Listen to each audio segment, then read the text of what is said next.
everyone, Renee Tucci, AIFD here, with a design demo including gorgeous anemone, some natural elements, and a how-to on sculpting floral foam.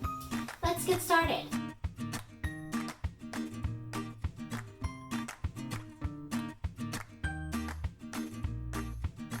Today I'm working with a 24-inch shallow brick tray, and I am actually working with Smithers Oasis Midnight Foam. Now this foam is actually, when it's dry, it is gray, but when it's wet, it becomes black, which is why they call it midnight. And the color is fantastic because it actually recedes into the center of a design, so you really don't have to worry about overstuffing it and filling it. And with the design that we're making today, it's possible that little gaps will be left exposed, and that's okay. So let's get started. The very first thing we're going to do here is sculpt our oasis. And that's much easier to do when the floral foam is soaked. So I have already soaked my floral foam. I had fresh flower preservative in the water of the bucket where I was soaking the foam. So this foam is ready to go.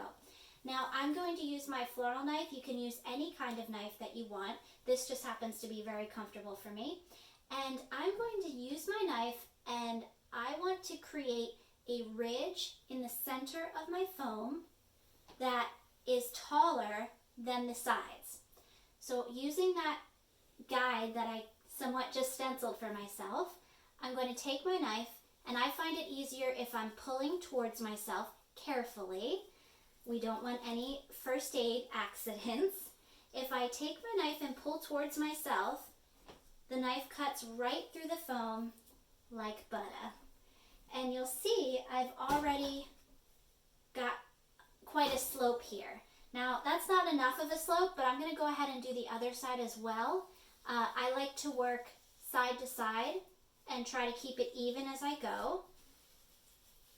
So using some muscle, just pulling right through that. Okay, we're getting somewhere. I'll do a little bit more of a deeper cut here, so that we really have a nice slope. And sometimes the knife drops out and you just pick it right back up where it was. We're going to cover most of the foam, so you're not going to see any inconsistencies in the cutting. So there we go. Okay, so my center ridge, I've got a bit of a slope on each side, but I want my ridge to really stand out even further. So I'm going to make an actual vertical cut on both sides, and then coming in on the horizontal, I'm going to cut out a chunk. So I'm actually making a ridge. And you'll see later that that really helps the heaving effect that I'm trying to achieve stand out. Okay, I'm going to trim this even a little bit more so it's just smooth. So it's a little bit like trimming a cake when you're making a multi-layer cake. And you just kind of trim at it until it fits. Okay. You do make a bit of a mess doing this, so as you can see, I've got my favorite grocery bag table cover here just to keep the mess to a minimum. I'm famous for cutting my grocery bags open in half and using them as table covers. Okay, so now hopefully you can see that we've got a really nice indentation right on the top there. At this point, I want to create the groundwork. So what I want to design here is a heaving sort of design where the flowers are shooting up from this center ridge, and then it appears as if the ground beneath it is splitting and allowing the flowers to heave up. So I'm going to create the groundwork with moss, and I've got some beautiful sheet moss here. Again, good that we have our table cover because this does get a little messy. But this is actually sheet moss that you can dig up from your garden if you happen to have it, or scrape it off of a rock, or you can also order it from your local florist or wholesaler. But it comes in sheets like this, and you can simply rip it to be whatever size you'd like it to be. And so I'm going to break mine into smaller pieces and kind of stretch it out a bit. Now I've taken a 20 gauge wire, which I believe these are 20 inches long, and this is a 20 gauge. And I've taken my wire cutters and just cut it into about 3-inch pieces. I then take the 3-inch piece, I fold it into a U shape, and now I've got a little hairpin that I can use to help hold my moss into place. So I'm just going to take a bunch of those hairpins, and it's just a quick and easy hold.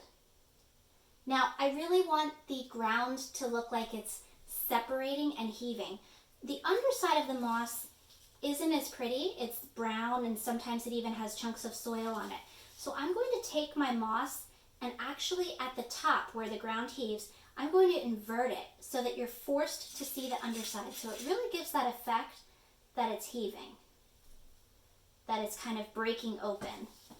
So I'll go ahead and do that over here as well. And I'm okay if I'm not 100% covering the foam because I have another element to add to it. And again, remember I was saying in the beginning, if you have little bits exposed, they will disappear. Okay, now I'm going to just do one other piece here, and this one happens to have a little branch or stick in it, so I'm going to use that because I just love that for this heaved look. So I'll put that in here, kind of sticking straight up like this. For the purpose of today's video, I'm just going to do the front side here for you, but you would complete the back side as well. And you'll see a photo of the finished piece at the end of the video. I'll also be listing the items in my recipe here, so you can, you don't have to take notes. You can just look at the description down below and you'll see what I've used. Okay, so I've got the moss coming up. Now I wanted to add another natural element that would really drive it home that the ground was shooting up and shooting open. So what I've got here from the Smithers Oasis company is the 1-inch balsa wood that they're featuring now. This is the natural color, which I absolutely love. It's so handy for so many projects. But I took the balsa and I just broke it into pieces, and I left that edge very jagged. Now it's a little too clean for me, so I actually took the bottom of the moss and I rubbed it on the balsa and made it appear dirty. So that was a fun, easy treatment. Definitely wear your garden gloves for this project because it does get a little messy. So I'm going to layer some of these into the moss and onto the foam. I may even somewhat split the moss and nestle the balsa in there. And I want it to extend above the ridge so it really looks like it's part of the ground heave. And these little pins that I made, they pierce right through that balsa, so that will hold it in place as well.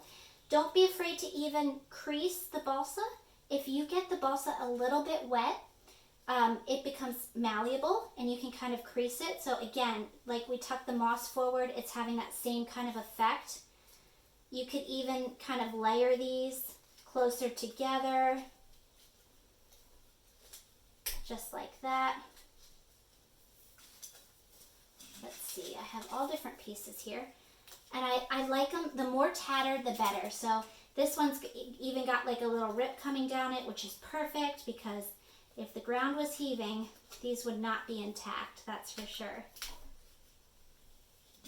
But I just love this look for this time of year as all the flowers are bursting up. It's just so apropos. I wanted to kind of take that feeling of the earth giving birth to all of our flowers, sending us all into bloom, and create a design with that in mind. Let's see, I'll do a few more of the balsa. This brick actually this tray actually comes in a 12-inch size, so you could do this in a smaller version, and of course you could do it in any old container you want. You don't have to use this one. Now these pins, as I'm layering them, I'm making sure that the pins are covered with previous layers and other pieces so that I'm not seeing my mechanics very much. Let's see, we'll do one other piece here. And again, I want that kind of flaring up motion to happen. So I'm going to do that right over here. Okay. Now I'm going to start to add my flowers and then we'll go back in and finish it.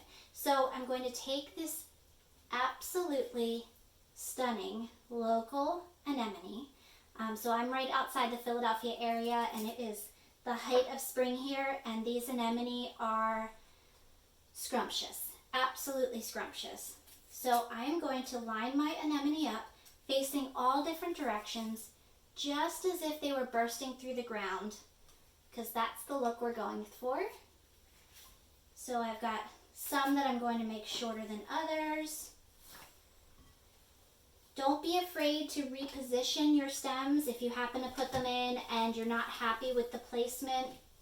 You can certainly move it or take it out and relocate it, but what you don't want to ever do is reuse that original hole. So say you put it in and it was a bit too tall, so I can take it out and trim it so that it will be shorter, but I'm not going to use that original hole. I'm going to go a smidge to the left or to the right so that I create a new hole, and that will make sure that my flower has good contact with the foam going all the way down, and we don't accidentally have an air bubble that we can't see between where the foam was and where the new flower placement is. So I'm actually going to use some of these anemone that are still in bud and not even really open. And fun fact that I just learned about anemone, actually, after 20-some years in the business, I'm still learning, that they are, like tulips, phototropic, and they will continue to grow after you cut them. So don't be surprised if you come down the next day and it's still growing. Okay, I'll just add 2 more in here. And I'm going to layer these kind of messy right on top of each other, just like nature was doing its thing. Okay, so how am I going to finish this? Well, I've got a few more pieces of what I might expect to see if the ground was heaving. I've got some harvested branches that I'm going to add in here. And that's going to give us some dynamic interest right in the center. Additionally, I love the color that it gives. It really goes well with the brown in the moss. And I may even kind of have them crisscrossing. Even some of the shorter pieces, I may take my U-pin and pin that in down below as well, so that it's part of what's rising up from above. And then lastly, to cover up any of the foam that I have showing along the top ridge, I actually have a little bit of soil, some dirt that I harvested from my garden, and just to get a little dirty, a little one with the earth, we're just going to sprinkle this soil right on the top of the foam, just to finish that off and drive home the really natural organic look that we're going for here. So as I said, I'll post a finished photo of this design at the end of the video, so keep watching. Don't forget to subscribe. And again, I'm Renee Tucci. Thanks for watching, and flower on.